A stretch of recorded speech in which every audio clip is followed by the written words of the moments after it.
Hello, everyone. Welcome to week 7 of Track Plus. And this week we are talking about open house strategies. So, what does this all mean? So, this means how can you use open houses as a lead generating machine? That's really what we're going to talk about today. So the weekly challenge for everyone is to hold 2 open houses this week. If you need 2 weeks to do it, so one this weekend, one the following weekend, but that's your challenge is to go out and do 2 open houses. So in the videos this week on the locker room, it was hosted by Mary Lou Dingman, who is the queen of open houses. She uses open houses in her real estate business as her primary source of business. She doesn't pay for leads. She works with buyers and sellers because believe it or not, you can get seller leads through open houses, not just buyers. So in the video series, this week, it covered the 10 mistakes, open house mistakes. So I'm going to go through each one of those that Mary Lou Dingman had covered and kind of give a little bit of her spin and then give a little bit of my spin. So number one is not actively lead generating for open houses is the first mistake. So, open houses, if you don't have a listing of your own, do open houses, hold open houses for other agents in the office. Now, at List and Market Realty, we do this on a regular basis. So, Kate always inquires to all of our agents that have listings to have other agents help host with those. So, if you're an agent and have listings, just know that you have agents within the brokerage that can help you with that. So there's always opportunity for open houses. Number two of the 10 open house mistakes is not incorporating virtual open houses. Now, this one's a little bit interesting because this happened quite a bit around COVID and kind of after the world got back to normal, virtual open houses really kind of went away. But it's the same concept. You're at the house and you have people who either inquired to see the house, so you can do videos of the house, you can do FaceTime with people. So think about kind of now, since COVID's not happening, I'm hosting a virtual open house through maybe creating a video, posting it on your social media, or even saying, hey, I've got this 3 bedroom, 2 bath house, 1,500 square feet in North Phoenix, and I'm holding a virtual open house. Are you interested? Are you in the market? Are you looking for a home like that? Let me know. I'm holding the virtual open house Saturday from 2 to 4. We can get on the phone, we can get on Zoom, we can get on FaceTime, and I can show you the property.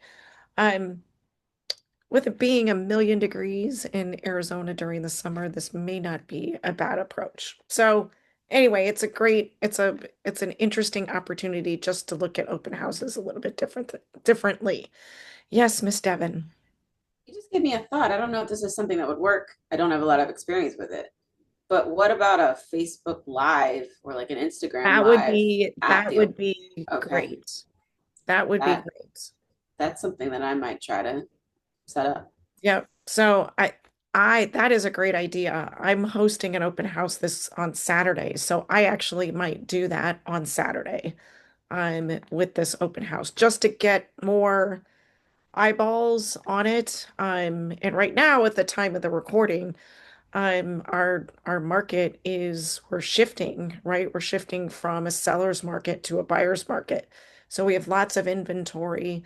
Buyers are still a little concerned about interest rates. So the more eyeballs that we can get on our listings, the better opportunity we have to sell them. So virtual open houses, let's add that in there. Let's do Facebook Live, Instagram Live for open houses. That's a great idea. So number 3 of the 10 open house mistakes is not stepping up your game. So what does MLD mean by this? So instead of putting 4 open house signs out, one right by the entrance, directional around, she's suggesting putting out 12 to 15 signs, putting them out the night before or putting them out early in the morning, the day of, and then I'm putting balloons or those pinwheels on them. We actually have some services that there's a couple of companies that's what they do is that they put out, they're just generic open house signs. It just says open house and it's an arrow.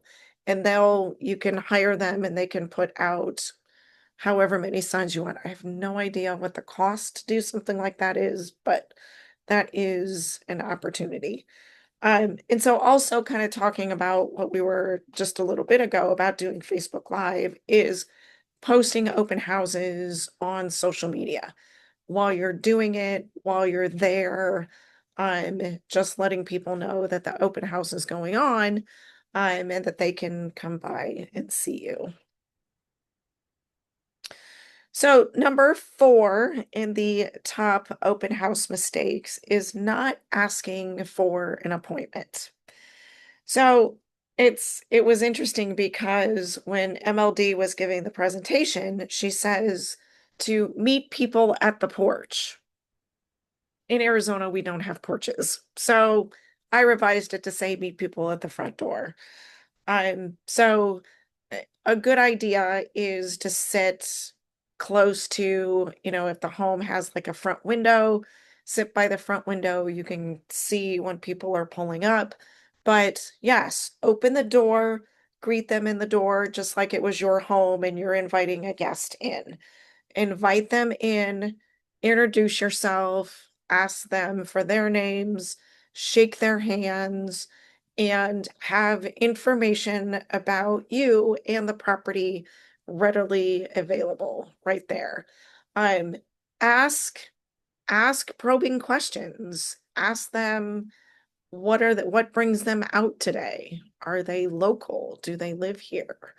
um, kind of find out, one, are they looking to move into the area, or if they're the nosy neighbors, right? So, because you will get nosy neighbors that come in, but asking powerful questions to build that rapport with those individuals that were coming in. And of course, so asking for the appointment. So what the appointment that you're asking for is a buyer consultation or a listing consultation. So asking them questions and having a dialogue with them about what it is that they're looking for. What's their situation? Are they local? Do they need to sell a house here before buying here? Are they from out of state? Is it relocation? Is their family expanding? Are they downsizing? All different kinds of reasons why people want to move. And you do get people who are just like, I'm just looking, we just, wanted to take a look. And sometimes be aware that people will use that as an excuse. It's like when you go into a department store and you're looking to buy a dress and somebody approaches you, your automatic response is, well, I'm just looking. Well, yeah, you're there for a reason. So same thing, they're at the house for a reason. So just asking probing questions. Number 5 of the 10 open house mistakes is not practicing your scripts. So, your scripts for an open house, and I kind of went through them, meeting, greeting people at the door. Um, but when you're working on scripts and role play, is use open house as a scenario, right? How do you talk to people in an open house? How do you greet them? What are the probing questions that you want to ask? And how do you balance between, I'm in a, I just want to have a conversation with you, and people who just want to be left alone. So, I'm side note in open houses, just from a security standpoint, is you don't ever let people just, oh, go through the house and come back. It does get tricky when you have multiple people, but you always want to be walking around with them, having conversations with them as they're touring the home, and show them the home, show them around. They've not been there, but you've been there. Show them what rooms are, point out particular features of the home. If the owner has made improvements, what those improvements are, what the timing of those improvements are, those, that kind of thing. So be conversational, but also be informative, but don't give away too much of the um because you do want to hold some of those things kind of close. And also from a security standpoint and a safety standpoint, you always let the buyer walk in front of you. You don't ever have a buyer walk behind you. You always be the one behind and keep them in front of you. Number 6 of the top 10 open house mistakes is not arriving 30 minutes early.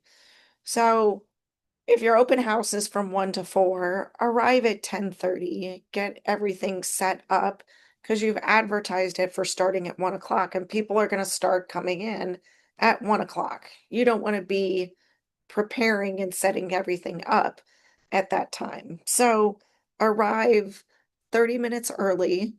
If you have an opportunity to do either door knocking or invite the neighbors, maybe there's people outside and you're setting up, strike up a conversation with the neighbors, invite them over, get to know them.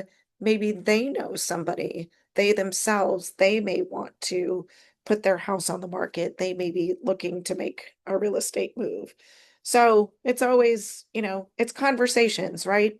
Think of it as another opportunity for the 5 to 25 challenge, having those real estate conversations with people ongoing.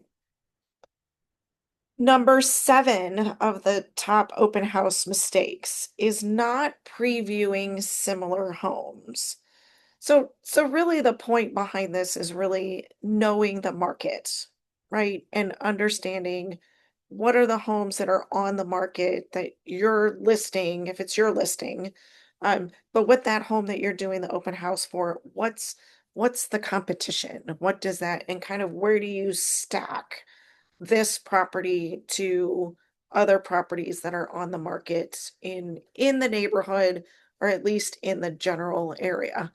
And it also is helpful because if you have buyers that are coming through, and maybe this house that you're doing the open house is not quite the right one, but the buyer does want to find something in the area. You could even print the MLS sheets of homes that are in the area and just say, well, if this is not the right one, then hey, I found there's some other homes in the neighborhood. Would any of these homes be suitable for you? Are you working with an agent? If not, I'd be happy to show you those homes. So just and it also, as you want to make sure if you're the listing agent that like I said, what your competition is and what the other homes are on the market. Not only what's active on the market, but if there are things that are pending and listings that might have closed very recently. Number 8 of the top 10 open house mistakes is the follow-up. The gem is always in the follow-up. So at the open house, you're going to have a sign-in sheet. So either I use an old-fashioned piece of paper. Um, paper, there's open house, sign-in sheets, apps that you can get access to. Some CRMs have where you can actually log into the CRM. It has, an open house login and it goes directly into your database. Um, but the point is to follow up. And depending on the conversation, follow up within 3 to 5 days of the open house. If you're having a subsequent open house, invite them to the next open house. So I hope hosted an open house last weekend. I had one visitor come through, but I'm going to call them tomorrow and say, hey, look, you came through the open house on Saturday. I just wanted to let you know that I'm going to be hosting another one from 2 to 4. If you're available on Saturday, come on by, can take another look at the house if you're interested.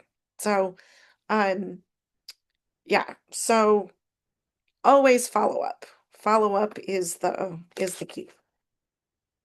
Number 9 of the top open house mistakes is not inviting the neighbors. If you have an opportunity, either ahead of time or afterwards, go door knock. Or if you're in the neighborhood and people are outside, go and talk to them, invite them over, ask them for their contact information, and put their information into your database as well. So you should always be building your database and use neighbors as a great way to build those relationships and build that database. Number 10, the last one on the list is not seeing open houses as a way to attract sellers. So yes, believe it or not, you can use open houses to attract sellers.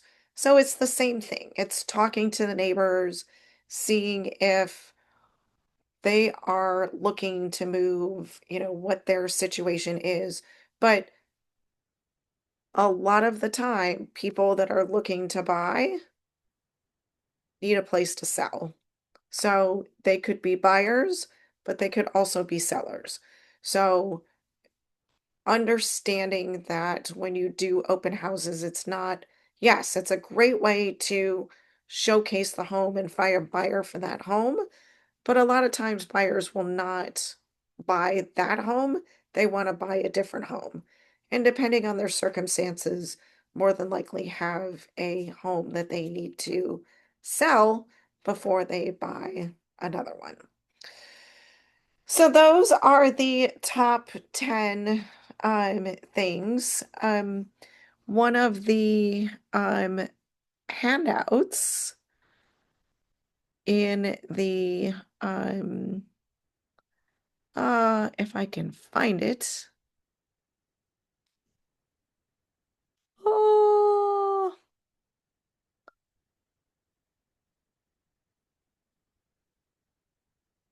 hold on. Let me move ya. Is this little great it's a checklist. It's a prep checklist for open houses. It gives you things to do 5 days before, 2 to 3 days before, and the day of. It talks through some strategies, even some affirmations, some practical tips, and then a checklist. Things to do beforehand, how long does it take, what to do during the open house and afterwards. Look at this first one. Follow up. Add leads to the database and follow up. Follow up, follow up, follow up. That is the key. I can send this out to everybody when I send out the recording. So any questions about 10xing your open houses? Nope. Next week 8 of track is, oh my goodness, we just talked about this. Follow up and the client experience, particularly for relationship-based business. So stay tuned next week where we talk about follow-up.